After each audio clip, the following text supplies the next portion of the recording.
నమస్తే, వెల్కమ్. తెలుగు రాష్ట్రాల ప్రజల తీరని కోరికలు ఏంటి? ప్రజానాయకులు వాటిని తీరుస్తారా? అసలు తెలుగు ప్రజలు ఏం కోరుకుంటున్నారు? ఈరోజు ఇదే అంశం ఈ వీడియోలో. ప్రజల కోరికల చట్టాన్ని చివరి వరకు స్కిప్ చేయకుండా చూసి నచ్చినట్లయితే లైక్ చేయండి. అలాగే నా ఛానల్ని తప్పనిసరిగా సబ్స్క్రైబ్ చేసుకోండి. మొదట తెలంగాణ విషయానికి వద్దాం. తెలంగాణ ప్రజల తీరని కోరికలేంటి?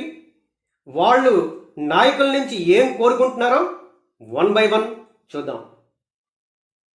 నేనే తెలంగాణ సాధించా అంటూ ఘనంగా చెప్పుకునే కేసీఆర్ సార్ ఫామ్ హౌస్ నుంచి ప్రజల మధ్యకి ఎప్పుడు మకాం మారుస్తారు? ఎప్పుడో మూడొచ్చినప్పుడు కాకుండా రెగ్యులర్గా ప్రజలకు కనిపిస్తారా? ప్రజలకు వినిపిస్తారా? టీఆర్ఎస్ని బీఆర్ఎస్గా మార్చిన తర్వాత తెలంగాణ ప్రజలు కేసీఆర్ని పక్కన పెట్టేశారు. ఎందుకో కేసీఆర్ తెలుసుకుంటారా? తెలుసుకోవడానికి ప్రయత్నిస్తారా?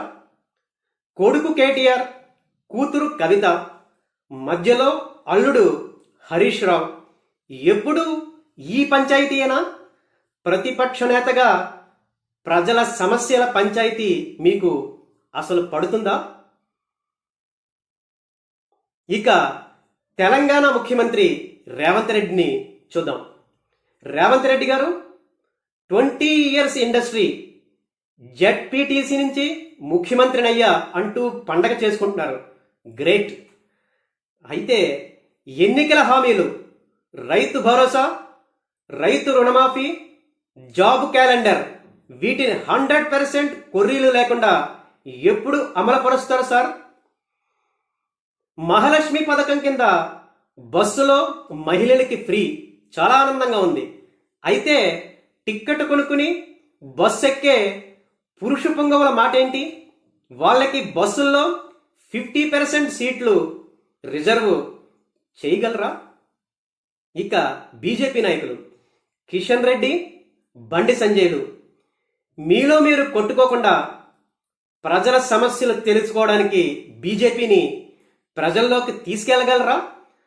అసలు తెలంగాణలో భారతీయ జనతా పార్టీని అధికారంలోకి తెచ్చే దమ్ము మీకుందా?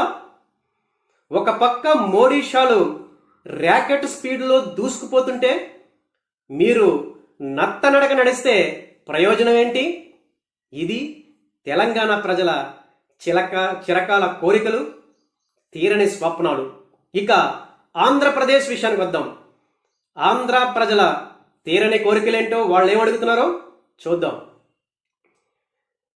నేనే హైదరాబాద్ని డెవలప్ చేశా, హైటెక్ సిటీని నిర్మించా అంటూ గతాన్ని తవ్వుకోకుండా చంద్రబాబు నాయుడు గారు అమరావతిని, పోలవరం ప్రాజెక్ట్ని ఎప్పుడు కంప్లీట్ చేస్తారో, రాజధానిని ఆంధ్రప్రదేశ్ ప్రజలకి ఎప్పుడు కానుగ్గా ఇస్తారో చెబుతారా?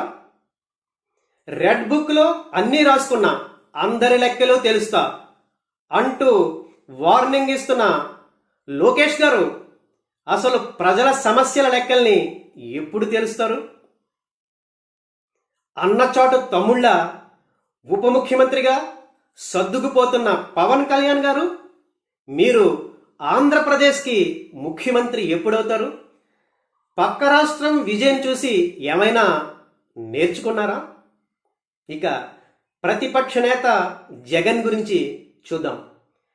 జగన్ గారు అప్పుడు 3 రాజధానులు, ఇప్పుడేమో మాట మార్చి మావిగన్ అంటున్నారు. ఈ రకంగా ప్రతిసారి అమరావతికి అడ్డుపడుతూ ప్రజల సమస్యల గురించి ప్రతిపక్ష నేతగా ఎప్పుడు అసెంబ్లీలో అడుగు పెడతారు? ఎప్పుడు అసెంబ్లీలో ప్రజల వాణిని వినిపిస్తారు?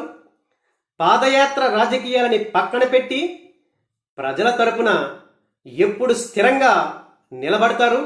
ఇది జగన్ని ప్రజలు కోరుకుంటున్నారు.